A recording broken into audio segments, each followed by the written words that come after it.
Hello and welcome back to the Battle Room. I am the Battle Room, and today I'm joined by Raghav. How you doing, buddy? Doing good. Back from Atlanta. Got some points. Got some money. Overall, feeling pretty successful. But I'm not ready to be done with Pokemon. I need to analyze what just happened to see what to do moving forward.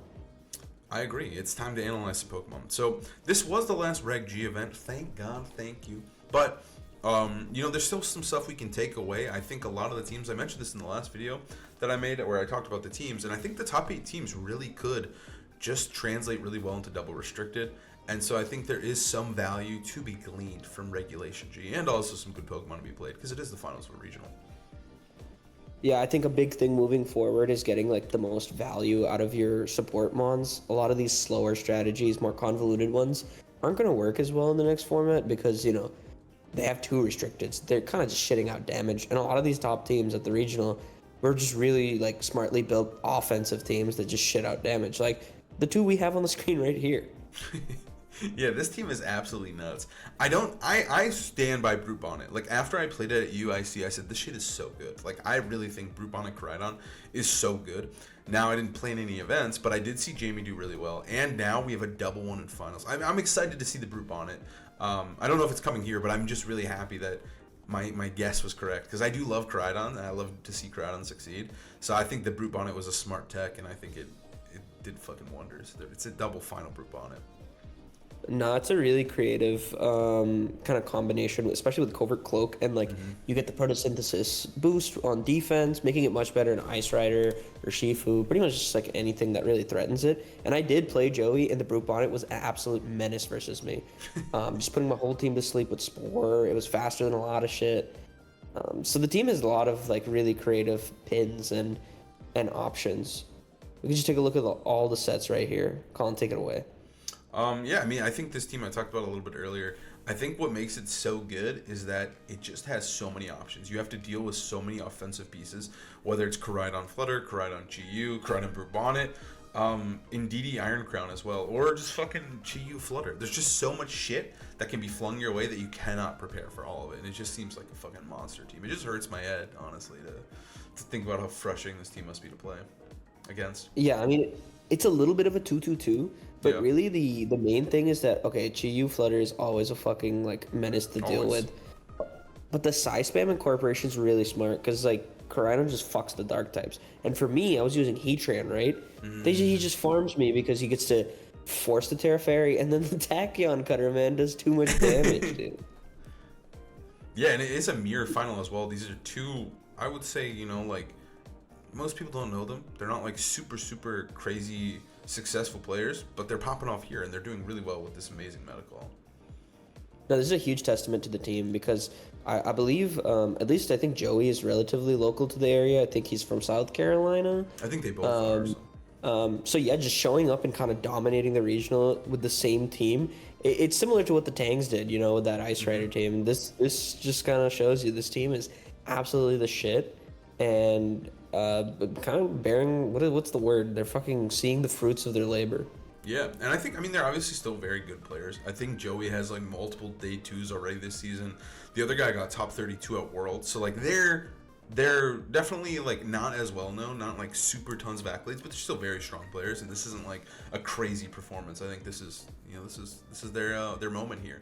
I think what's crazy too is like I think it's a really testament to how good and how important building is in Regulation G. The fact that the Tangs got a double finals and now these guys got a double finals is absolutely nuts. It's like we just never see it. It's very, very rare in competitive Pokemon, especially nowadays. But to see it 2 times within like 3 months is absolutely absurd. No, I definitely thought it might have been a thing of the past now that events are so big. But that's one of the things about the explosion of the game is that we have a lot of people who haven't played for that long who are really, really good. And these guys are just, they keep stirring the pot. They don't stop cooking, bro. You have to keep going. You have to keep trying. Make some new shit. Some fire sauce. Like this, I don't fucking know what this shit did. I know it's not like completely new, but like, I mean, I wasn't prepared for it. I wasn't testing into it. So yeah, I think moving into the next format too, you have to come up with something different. You do, and I think it's just very rewarding. I think it's cool to see. I think a lot of people always are like, Pokemon's so fucking boring, but here we have two players with the same team, crazy ass fucking team in the finals. All right, Chi Yu, Brute, Bonnet into Koraidon, Fluttermane. So they have 4 different Pokemon here, even though they have a perfect mirror. Yeah, this is interesting. They have such different ideas of what to do here. I think Joey's match finished first, so he had a lot of time to prepare. Although I don't really like his lead. Like, I feel like Daniel is just like is putting on a lot more pressure, and I don't think the Joey's Pokemon are really buff enough here. Like, you have to make a read on whether you Terra, Brute, Bonnet, or like, you know. I guess you could switch in Fluttermane over here, and then it kind of eats the collision course Icy Wind. But you have to be knowing Daniel is doing that shit. Did you see the crazy? He locked that shit in like instantaneously, man. He fucking knew. He said, "Oh, it's exactly what I want to do. I'll kill you, fucking Chi Yu." That's absurd. Yeah, I think Daniel's in such a great spot. I think that the Koraidon's just putting on so much pressure here. It's just not even funny. Nah, Daniel's the guy in the testing group who's like, I'm gonna counter team you all. Like, I sped crept y'all. I know why you're playing. He fucking had that shit way too locked and loaded. He knew the turn 1 too. He's like, Joey, I know exactly what he leads in the mirror. It's this classic. Oh wait, is that a Terra Ghost turn 1? Oh no, it's Terra Fire. Okay. Fire. Okay, I like that. I like that a lot. It might live this, right? No, I'm thinking it's totally dead. I'm just saying I like Terra Fire. No, this thing's so fucking dead. This is Koraidon we're talking about. Chi Yu. Chi Yu blows. If there's defense, dude, it could totally live. But I'm thinking there's not much defense. I think this is so fucking dead, right? But yeah, so what does this Brute Bonnet do? Like, what is the value you're getting? The value Spore, but I think the Terra was a little... I wouldn't have committed to Terra there myself, just because now... I think trading the Chi Yu for a Heat Wave and a Spore is not a bad turn. I think the Spore is really nice, but I think blowing the Terra is going to be what probably makes Joey sink here. That's pretty brutal. No, the Terra is actually so fucking bad. There's no Moonblast resist anymore. Oh, you just get to Moonblast everything. Yeah, that is not chill. Losing the Terra is so bad here. And, I mean, Daniel, he takes a sleep, but he still hasn't taken damage. And, like, Loki, I think Koraidon could start... I mean, he's going to opt to switch it out, but I think Koraidon could have started really just chilling there.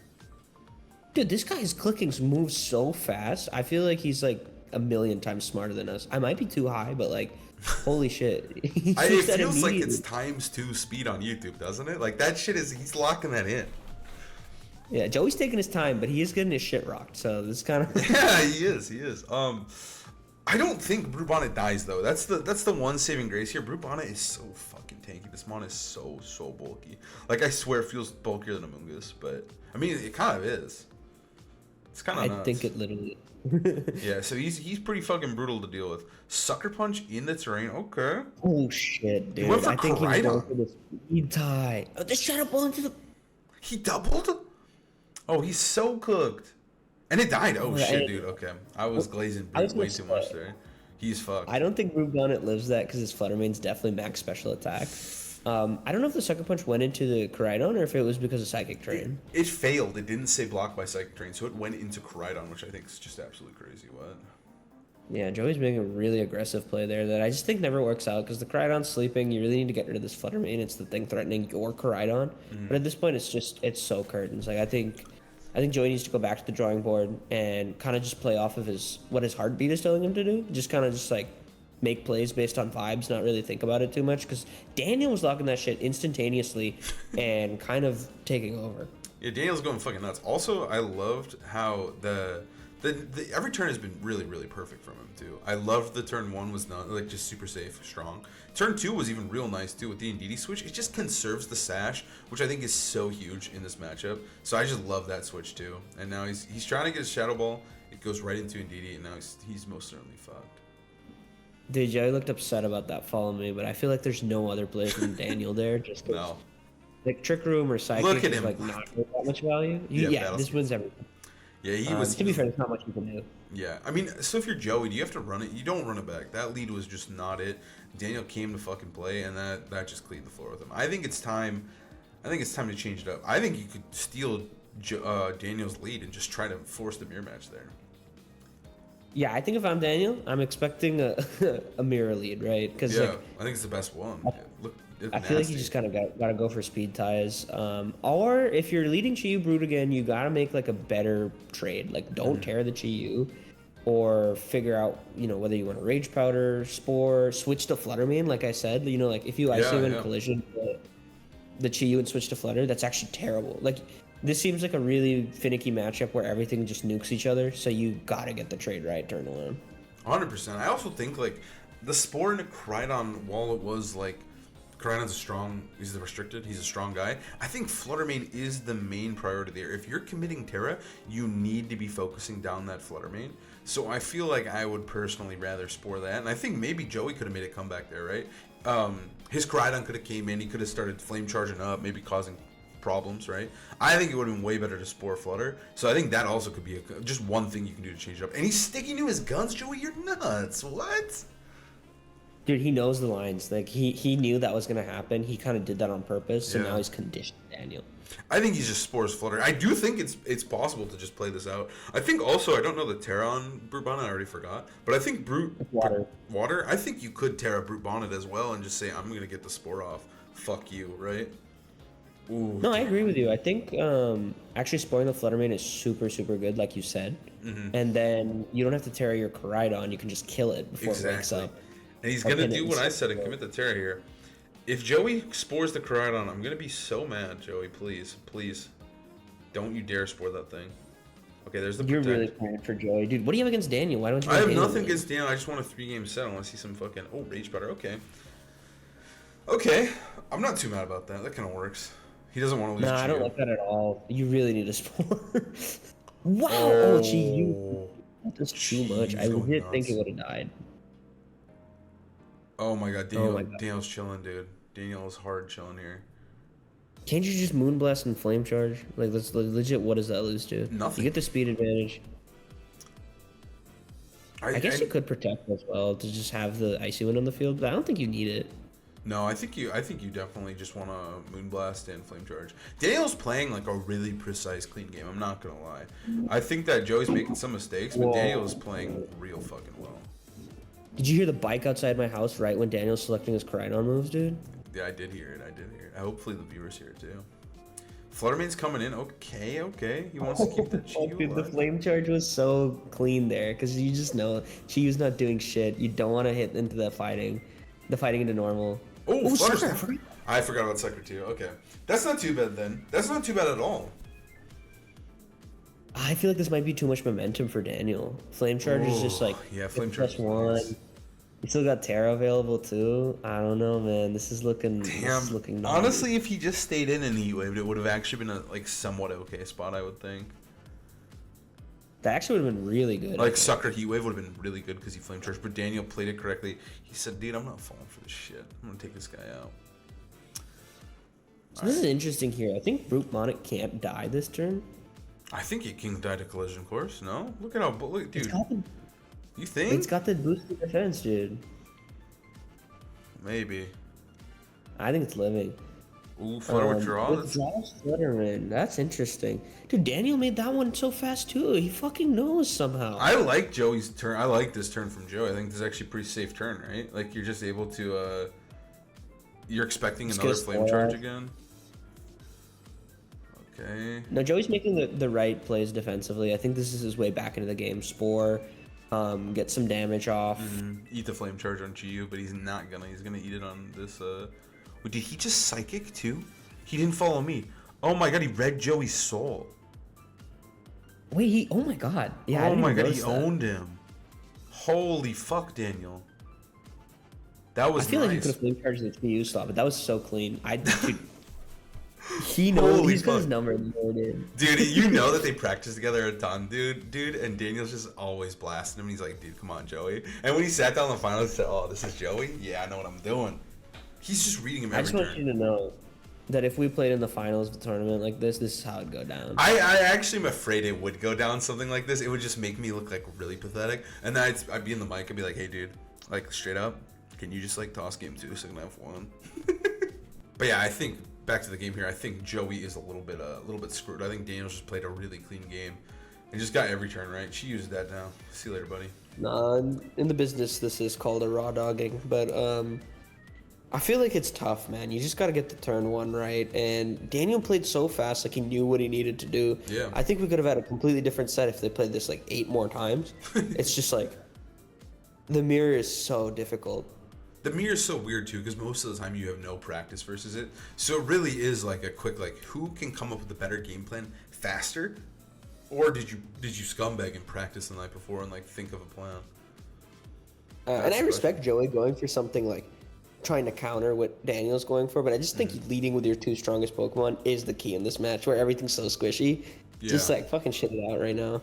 I think also Koraidon is really good into the whole team. So like I think if they're gonna play the same 4 Pokemon, you just gotta get your Koraidon going faster. I think it's super important to be the faster one because right here he just got blasted by the +2 Koraidon. Like Daniel's chilling here.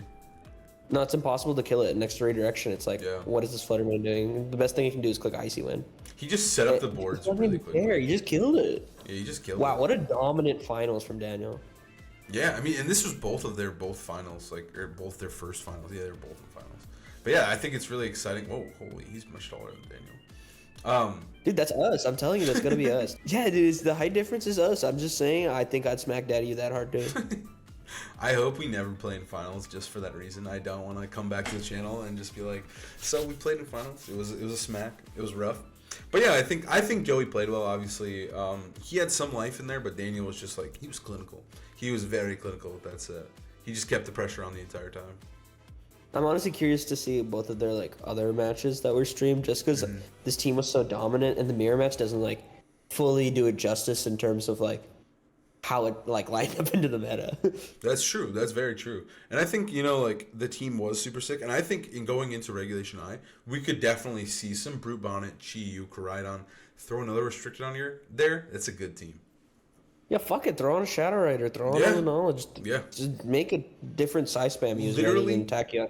Literally get rid of the crown and throw a Shadow Rider there, and I think you have a good fucking team. I can't even play. No, legit. Like defensive typing doesn't matter, dude. Just kill him. Just Just do stab damage. him. And this team is what doing fucking damage, and that's what Daniel did that entire set. Just mental warfare, destruction. Well, Colin, this is a great time. Great time analyzing this with you. Of course, and all good times must come to an end. So, thank you guys so much for watching. Please like, comment, subscribe. We'll see you next time. Peace. We're trying to hit 5 mil. 5 mil. Peace.